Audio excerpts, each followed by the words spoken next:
CBS News elections director Anthony Salvanto here now to talk about those poll numbers that we mentioned at the top of the hour. How you doing? I'm well. How are you? Crunching these numbers? Always good on a poll day. So what are the polls showing a week after the first presidential debate? Well, Hillary Clinton got a bump out of that debate. She was tied heading into it. Now she's up 4 in this poll. And what you see is that the debate appears to have helped her more because people who watched it said that they, by 2-1, came away with a more favorable impression of her. Now, that's not directly saying they've chosen to vote for her, but they got a more favorable impression. So that's a big indicator. That's the one we watch. Whereas with Donald Trump, fewer people said that they had a favorable impression of him. So that's one way you know. Now, not all debate bumps last, so we will see. You know, historically, they don't always, but that's where we stand today. Do you think tomorrow's debate will have any effect? Well, you know, it could. I think I would second the things that Nancy mentioned. Often the vice presidential debate speaks to the judgment of the candidate at the top of the ticket.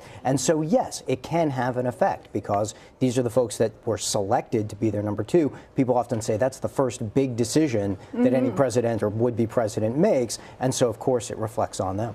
Where is Clinton's lead coming from? You said that she benefited the most. Yeah, the things that strike you out of this, number one, is the growing gender gap. And you see her with a big lead among women, among white women in particular. And historically, that's a move. And she's got to capitalize on that because she's not doing as well with men. She's not doing as well as the last few days, you know, as President Obama and other Democratic nominees. Whereas Trump is. Whereas Trump is doing a little better there. So it's the growing gender gap with women that offsets and more than makes up for that deficit with men. And the other thing to watch, too, is this college, non-college split that we keep seeing.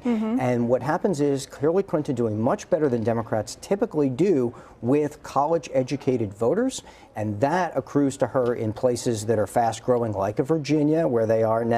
That helps buttress her in some of those swing states where they have larger populations with you know, high-tech workers and white-collar workers with college degrees. Any sense of why that is, though? Why that changeover? Yeah, you know, part of that comes from the economy, and it always comes back to the economy. But here's why. College-educated workers are having relatively an easier time in the economy since the recession, and they tell us that, whereas those without college degrees are increasingly feeling like the economy is stacked against them, and so it's much more likely that they're looking for change, and Donald Trump has consistently throughout this campaign been seen as the candidate who can bring change, and that's part of why. One other thing that I wanted to mention, I don't even know if we have a graph for this, but enthusiasm among Clinton supporters, that actually took a bump as well, whereas Trump, not very enthusiastic there. Clinton has 46% saying that they're enthusiastic, and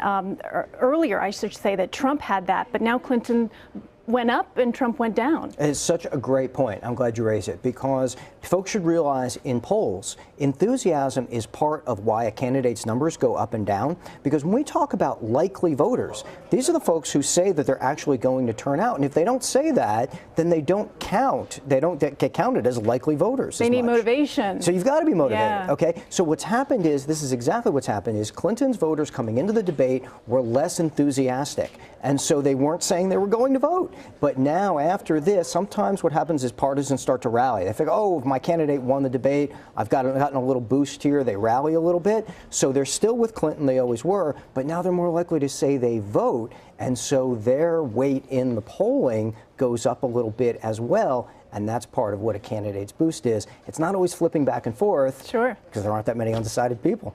Oh, I love this kind of discussion. So much to talk about. There is. We've still got a month. Yes, There's plenty. We do. Yes, we do. Thank you, Anthony Salvanto. Appreciate it. Thank you.